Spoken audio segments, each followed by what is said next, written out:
Hello everyone and welcome to the Weekly Report. For Randall Riley, I'm Joshua Miller. Before we dive in, if you like our reports, don't forget to like, share, and subscribe so you never miss out on any of our new driver recruiting content. Now, let's get to this week's report. This week in job board searches and clicks. Truck driver searches were up 3% week over week, but declined by 9% month over month and 1% year over year. Clicks were up across the board with gains of 14% week over week, 8% month over month, and 19% year over year. This week in freight. Total load postings were up by 12% week over week, with all three major segments seeing gains. Dry van postings were up 7%, as was refrigerated, and flatbed shot up by 15% week over week. Loads were up in all regions, but there was particular strength in the South Central and West Coast regions of the country.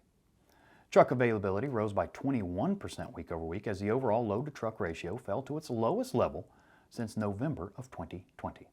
Quick note here, the latest data reflects a truckstop.com revision of the truck availability metric back to week 8 of this year. The new measure better represents available capacity.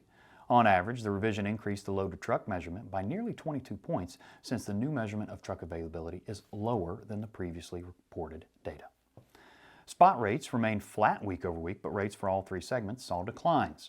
Dry van fell by 6.5 cents, refrigerated was down 3 cents, and flatbed dipped by 1 cent per mile week over week.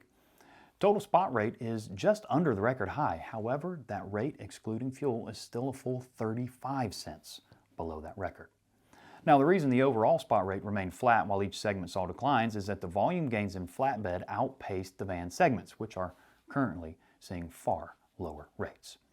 Moving ahead, we're going to be keeping a sharp eye out in the coming weeks, as traditionally the next 3 weeks or so are among the year's strongest when it comes to van rates.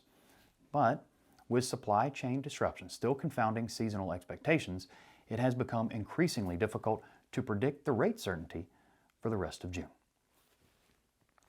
Now, our story of the week. The California Trucking Association says that the Solicitor General's argument regarding the law AB 5 is, well, it's just plain wrong. California's aforementioned AB 5 law would effectively ban the traditional leased owner-operator model in the state of California. The Solicitor General claimed that AB 5's requirements are easily avoided and may actually have no impact on carriers or owner-operators at all. Something which the California Trucking Association, or as it is better known, the CTA, says is head-scratchingly wrong. The CTA argues that AB 5's requirements would not be easily avoided and would have a large impact on both carriers and owner-operators. And as it turns out, the prospect of AB 5 taking effect is already causing some carriers to limit or outright abandon their operations in California. If it goes into full effect, the law would require carriers to hire owner-operators as part-time employee drivers and require them to supply their own trucks, which could cause many problems. The CTA goes on to argue that many owner-ops would not respond to AB 5 by becoming employees and expect that many would simply retire, leave the state to work elsewhere, or possibly even seek opportunities in other industries. They feel that many of the drivers who do choose to become owner-ops do so specifically because they highly value their independence and flexibility, something that AB 5 would at the very least diminish. Even if the owner-operators were willing to become employees, the CTA says that California's complicated wage and hour requirements would make the current government proposal unworkable. Classifying these drivers as part-time employees in California could also complicate matters elsewhere, as those operators would still remain classified as independent contractors in other states.